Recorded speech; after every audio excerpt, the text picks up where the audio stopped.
Hey, how's it going, everybody? This is a tour of the front part of our lot. So this is the area under the Christmas berry tree that we left by the shack. We're clearing it off, make a little vegetable plot right there. It looks kind of small, but it's actually bigger than the one at our tiny house in Miloli. That's our composting pile that we're working on. There's our water tank. And we're going to go up to this elevated area right up these rocks. So we're going to have to make a better walkway here.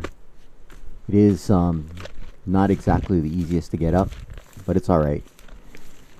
So there's this flat area here, kind of like a bluff, where there are two big silver oak, some Christmas berry, and some other vegetation. You can see that, we're cutting some of it down. We're opening this up. You can see all the silver oak leaves on the ground. That's what I'm scraping up to get our mulch.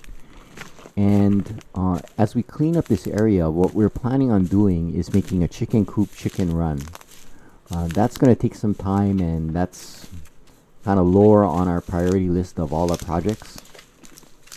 So right here, I'm trying to see how far it goes, and through those bushes there is the old driveway. So I'm trying to get there, and I'm kind of blocked by all these branches, which I got to cut back. So there you can see right here the two tall silver oak. They're really beautiful. We want to leave them as they are. Love the sound of the wind running through it. And that's it for this section. Thanks for watching, and aloha.